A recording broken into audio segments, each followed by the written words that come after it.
Your Eye on Annapolis daily news brief keeps you informed about what's happening in Annapolis, Anne Arundel County, and Maryland. Local news, local sports, local events, local opinion, and, of course, local weather. Your Eye on Annapolis daily news brief starts now. Good morning. It's Monday, February 1st, 2021. This is John Frenaye, and this is your Eye on Annapolis daily news brief. I hope you had a fantastic weekend. My weekend had me thinking about prepping for the big old snowstorm by going grocery shopping, but then when I saw the parking lot, I thought better of it, went home and had a beer. Did a little bit of shoveling yesterday and ended up playing online virtual poker with some reformed local politicians last night. We'll let you guess who they were and just who came out on top. It's all about discretion, you know. Anyhow, it is Monday. It is now February, so let's get right into it. Just as we start to loosen up on restrictions, another wrench is thrown into the mix. On Saturday, we learned that the new South African variant of the coronavirus is in Maryland, and it is in the, quote, Baltimore region. It is only one case so far, and now there are 3 known cases in the country, 2 in South Carolina and 1 here in Maryland, so hey, go Maryland. But it is considered far more transmissible than the other strains, but not any more severe. They do believe that current tests will detect it, but more testing needs to be done to see if the current vaccines actually work on it. Concerning to state health officials is that the person who tested positive had not traveled internationally, so it is likely that it was picked up right here. And speaking of vaccines, over the weekend, Anne Arundel County Executive Pittman took to social media to lament the new news from the state. The state has notified counties that their vaccine allotments will continue to be reduced and that the state is putting their focus on private delivery, the Walmarts, CVS's, and Giants, as well as the state-operated mass vaccination sites.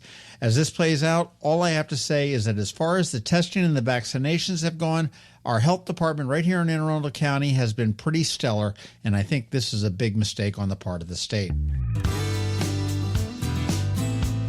In business news, if you are a minority, woman, or veteran-owned business in Anne Arundel County that is struggling, there is good news. The Anne Arundel County Economic Development Corporation has launched a new program called Inclusive Ventures Program. In a very brief nutshell, you apply. If accepted, you will participate in a 3-hour class held weekly for 6 weeks with business mentors, and at the end, you will have a better understanding of how to thrive, understand the help that the Anne Arundel Economic Development Corporation can offer you, and be given a $5,000 grant.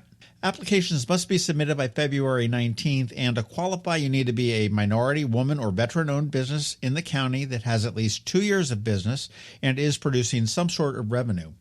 All of the details can be had at AAEDC.org. You want to click the minority business link at the top of the page, and that will take you right to the program and how to apply. We are going to be doing a podcast a little bit later on this week on that program, so you want to tune into that. That will probably release Saturday, maybe Sunday. And I'm not sure how big they were in the area, but TD Bank with branches in Arnold and Edgewater will be closing those branches by March. All in all, they have 6 branches in the region. They did cite COVID as a factor as the banking is rapidly switching from brick and mortar to digital. And with the same story in a different bank, BB&T will be closing their Eastport branch in Annapolis. That's the one on 6th Street by the end of March. If you're looking for a solid local bank, Severn Bank is a good choice with branches in Annapolis and Edgewater. SevernBank.com is where you want to go, and you can change your account with just one phone call, I understand. And finally, a while ago, we told you about AMFM, that group that's doing wonders to help the out-of-work musicians in the area. They were accepting applications for a new distribution until last night, but they have decided to extend that until February 7th. So if you are a musician that is getting screwed because of COVID, head to am-fm.org, or if you're not familiar with Dash, it's am-fm.org, and apply. And if you're not a musician but love local music, please go there as well and consider making a small donation or a large one. Again, am-fm.org.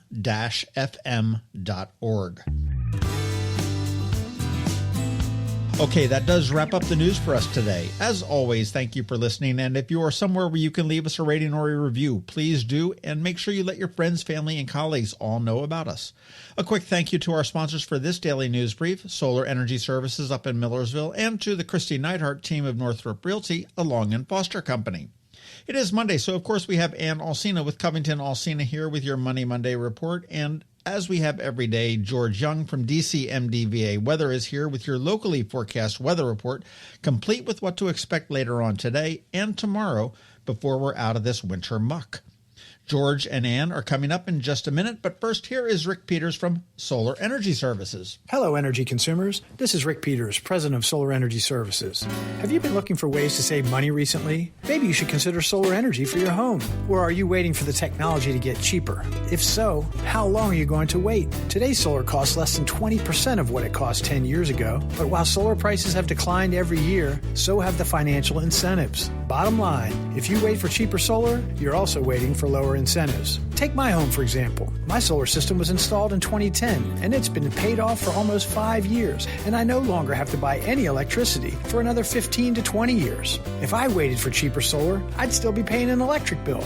At Solar Energy Services, we have thousands of satisfied customers who are sure glad they didn't wait. So what are you waiting for? Sunshine's a wasted. Call us today for a free solar design at 410-923-6090 or on the web at solarsaves.net. Sunshine, sunshine, nothing else can make me feel so fine.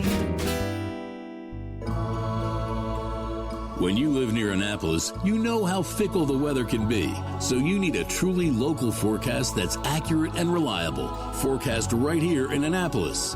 DCMDVA Weather is not just for today, but for the rest of the week and the weekend too. Now here's George Young of DCMDVA Weather with the weather outlook for today and beyond.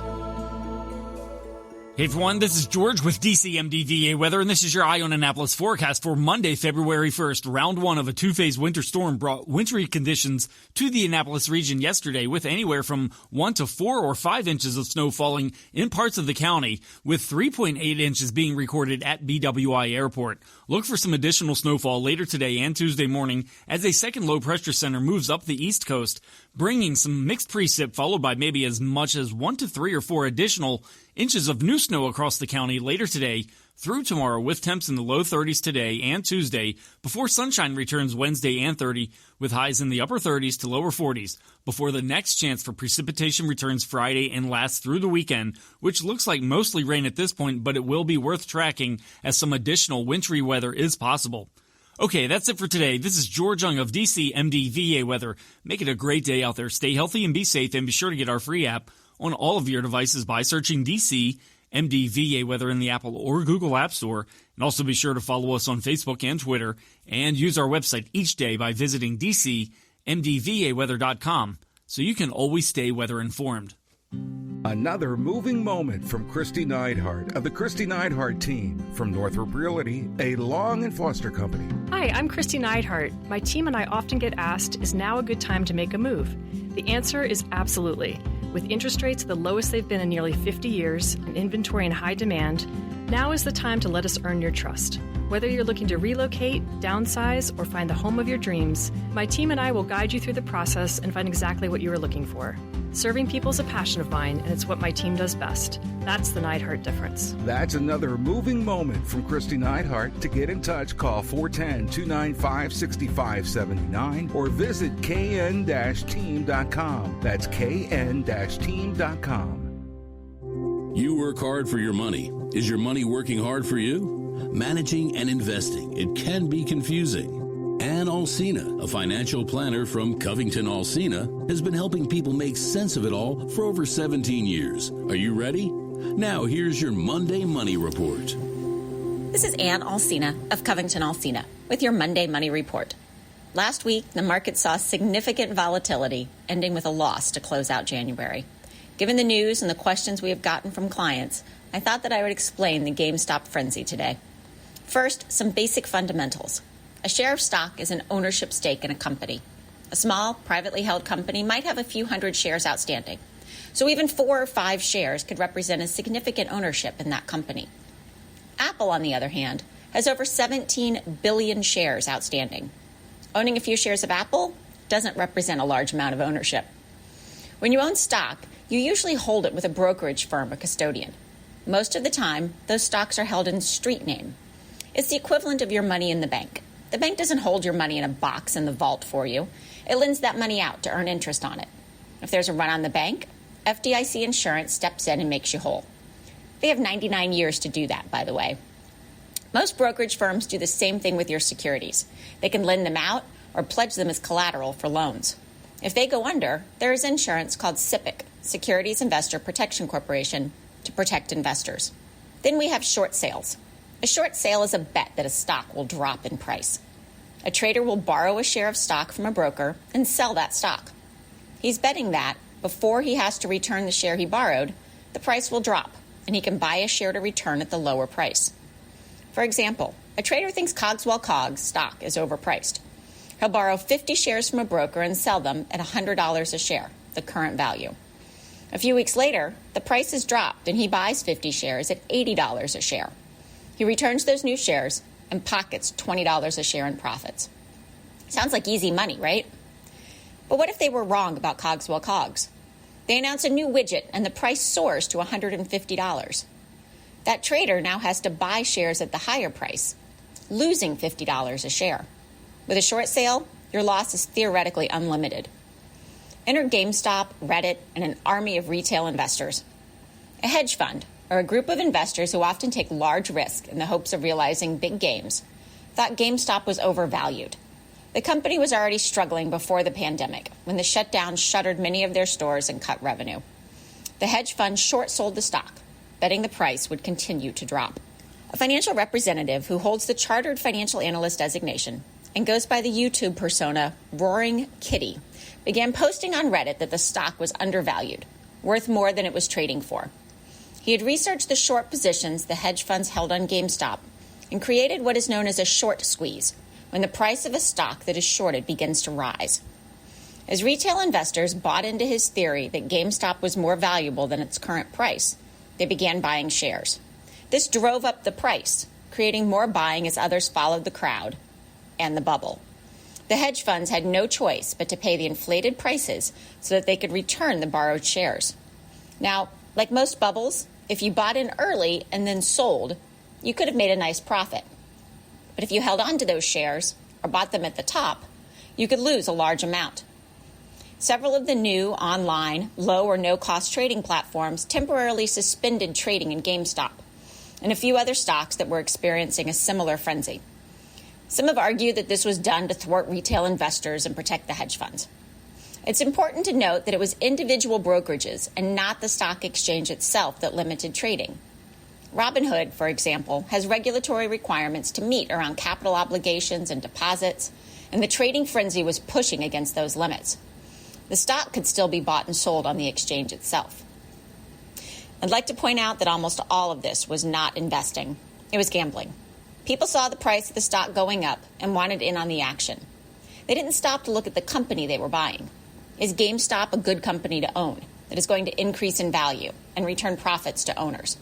When all the frenzy stops, many small investors who didn't understand all the fundamentals will be left holding the bag. Sure, a couple of hedge funds lost big, as in billions, but other professional managers shorted the stock at the inflated high. And folks like Roaring Kitty, who orchestrated the short squeeze, took their profits as well. This week's action to take is to call your credit card companies and ask for a lower rate. It's not always going to work, but what do you have to lose? Sometimes, if your payments have been on time and you have a good credit history, they may be willing to lower rates. If you want to learn more about all things financial, we host regular educational events. You can register for these and find much more on our website at CovingtonAlsina.com or visit our Facebook page to learn more. Securities offered through LPL Financial, member FINRA SIPC. Investment advice offered through Great Valley Advisor Group, a registered investment advisor. CovingtonAlsina and Great Valley Advisor Group are separate entities from LPL Financial. All performance reference is historical and is no guarantee of future results. All indices are unmanaged and may not be invested into directly. The opinions voiced in the show are for general information only and are not needed to provide specific advice or recommendations for any individual. To determine which strategies or investments may be appropriate for you, consult with your attorney, accountant, and financial advisor or tax advisor prior to investing. And if you don't have a financial advisor, come talk to us. This is Ann Alsina with CovingtonAlsina. You've been listening to the Eye on Annapolis Daily News Brief. Tell your friends and colleagues, this is the podcast where you can keep up on the latest with what's going on in Annapolis and Anne Arundel County. And don't forget about our website, eyeonannapolis.net, where you can find even more information. And make sure you follow us on Facebook at All Annapolis and on Twitter at Eye on Annapolis. This Daily News Brief podcast comes to you every Monday through Friday at 6 a.m.